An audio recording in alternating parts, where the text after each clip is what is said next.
Hello dear students, मैं विक्रम सिंह स्वागत करता हूं आप सभी का हमारे यूट्यूब चैनल कोटड़ा क्लासेस में। आज के इस वीडियो में 12th इकोनॉमिक्स की आज की क्लास में अपन एक इम्पोर्टेंट टॉपिक लेंगे, जीडीपी के बारे में आज अपन पढ़ेंगे। जीडीपी अब सभी जगह आप सुनते होंगे, जैसे न्यूज़ चैनल की डिबेट होती है तो डिबेट में भी आप सुनते हैं कि जीडीपी देश की कम हो गई, जीडीपी देश की ज़्यादा हो गई। जीडीपी के ऊपर काफ़ी चीज़ें आती है, न्यूज़पेपर में भी आती है, न्यूज़ चैनल्स पे भी आती है। तो अपने दिमाग में आता है कि जीडीपी है क्या, पहली बात तो, जिसके बारे में इतनी सारी चर्चा होती है। तो मैं बताता हूँ आपको, जीडीपी की जो फुल फॉर्म होती है वो होती है ग्रॉस डोमेस्टिक प्रोडक्ट, या ग्रॉस डोमेस्टिक प्रोडक्शन भी आप कह सकते हैं। तो ग्रॉस डोमेस्टिक प्रोडक्ट को ही कहा जाता है जीडीपी, यानी सकल घरेलू उत्पाद।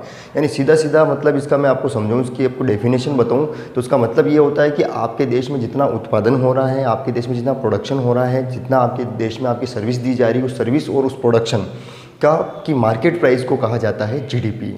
अगर मैं आपको सिंपल शब्दों में समझाऊं तो देखिए, कंपनियां दो प्रकार की होती है किसी भी देश में। एक कंपनी वह होती है जो किसी प्रकार का प्रोडक्ट बनाती है और सेल करती है। जैसे आप कपड़ा बना रहे हैं, कपड़े को सेल कर रहे हैं। जैसे आप बिस्किट बना रहे हैं, बिस्किट सेल कर रहे हैं। पंखा बना रहे हैं, तो आप समझ रहे हैं प्रोडक्ट का मतलब कि प्रोडक्ट बनाती है और सेल करती है। और कुछ कंपनियां ऐसी होती है जो सर्विस देती है, वो प्रोडक्ट नहीं बेचती है, सर्विस प्रोवाइड करवाती है। जैसे दूरसंचार कंपनी, जैसे आपके एयरटेल है, वोडाफोन है, आइडिया है, जियो है, ये क्या करते हैं आपको क्या करते हैं, सर्विस प्रोवाइड करवाते हैं, मतलब आपको कोई वस्तु नहीं देते हैं। जैसे इंश्योरेंस कंपनी है तो आपको इंश्योरेंस की सर्विस प्रोवाइड करवाते हैं। जैसे बैंक है तो बैंक आपको बैंकिंग सेवाएं देता है, वो उसके बदले आपको प्रोडक्ट नहीं देता है। तो ऐसी कंपनियां जो सर्विस देती है तो उनकी सर्विस की वैल्यू, और जो कंपनियां प्रोडक्ट बनाकर सेल करती है तो उस प्रोडक्ट के वैल्यू, मार्केट वैल्यू, इनको जोड़ दिया जाए साल भर की तो इसको कहा जाता है जीडीपी।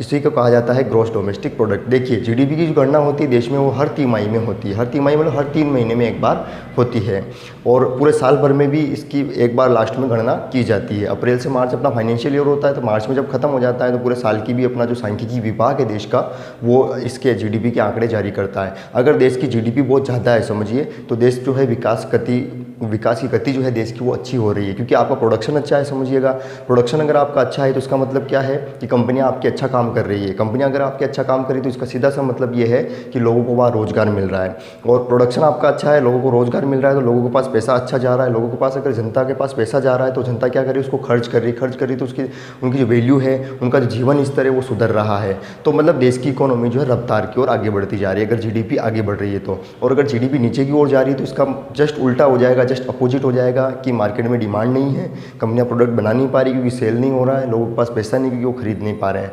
तो जीडीपी अगर बढ़ती है तो देश विकास की ओर आगे बढ़ता है, और जीडीपी अगर कम होती है तो देश फिर नीचे की तरफ जाता है। लेकिन ऐसा नहीं होता है कि हमेशा जीडीपी बढ़ती रहे, या ऐसा नहीं होता है कि हमेशा जीडीपी कम होती रहे, क्योंकि इकोनॉमी में बहुत सारी कंडीशंस आ जाती है, जब जीडीपी बढ़ जाती है, जब जीडीपी कम हो जाती है। तो ग्रॉस डोमेस्टिक प्रोडक्ट।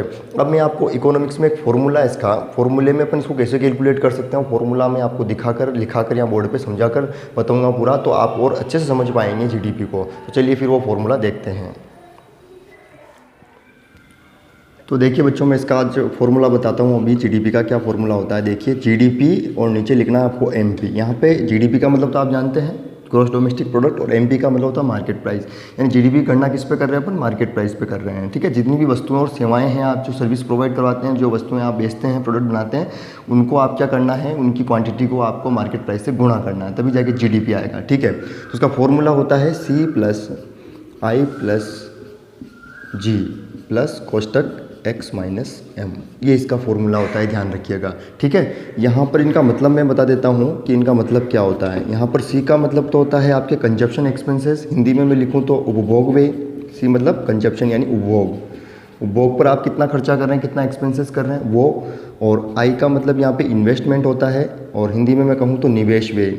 निवेश मतलब आपके होता है इन्वेस्टमेंट एक्सपेंसेस। और जी का मतलब होता है गवर्नमेंट के एक्सपेंसेस, यानी सरकारी व्यय। देखिए, सरकार भी तो देश में खर्च करती है, तो सरकारी व्यय को कहा जाता है जी यहाँ पे। ठीक है, और x - m का मतलब क्या होता है, x - m का मतलब यहाँ पे होता है शुद्ध निर्यात। शुद्ध निर्यात मतलब होता है आपके नेट एक्सपोर्ट। आप सभी जानते होंगे एक्सपोर्ट और इंपोर्ट। तो एक्स का मतलब यहाँ पे एक्सपोर्ट और एम का मतलब यहाँ पे इंपोर्ट। यानी अपन अपने देश में एक्सपोर्ट कितना कर रहे हैं और इंपोर्ट कितना कर रहे हैं, उसका अंतर ही कहलाता शुद्ध निर्यात, यानी नेट एक्सपोर्ट। देखिए, एक्सपोर्ट का मतलब क्या होता है, अपने देश से जब अपन दूसरे देश को माल बेचते हैं तो उसको कहते हैं एक्सपोर्ट करना, और जब अपन दूसरे देश से अपने देश में माल खरीदते हैं तो उसको कहते हैं इंपोर्ट करना। तो अपन एक्सपोर्ट और इंपोर्ट को माइनस कर देंगे, बाकी जो पैसा बचेगा वो अपने लिए नेट इंपोर्ट या नेट एक्सपोर्ट कहलाएगा। तो इन सबको अगर आप जोड़ देते हैं C + I + G + x - m को, तो आपके आ जाता है जीडीपी एमपी। यानी 3 प्रकार के एक्सपेंसेस बिजनेस में होते हैं, उन एक्सपेंसेस को जोड़ देते हैं और शुद्ध निर्यात को, नेट इंपोर्ट, यानी 4 चीज़ों को टोटल जोड़ देते हैं, तो आपकी जीडीपी की कैलकुलेशन जो है इकोनॉमी में हो जाती है। तो ये है जीडीपी एमपी, यानी जीडीपी इसको कहते हैं, इकोनॉमिक्स के हिसाब से मैंने फॉर्मूले में आपको बताया है। अगर जीडीपी के बारे में और भी कोई कन्फ्यूजन है आपको तो फिर नीचे कमेंट्स में लिखिए, अगले वीडियो में वो मैं आपकी प्रॉब्लम्स होगी जो दूर करूँगा। तो फिर मिलते हैं अगले वीडियो में, तब तक के लिए जय हिंद।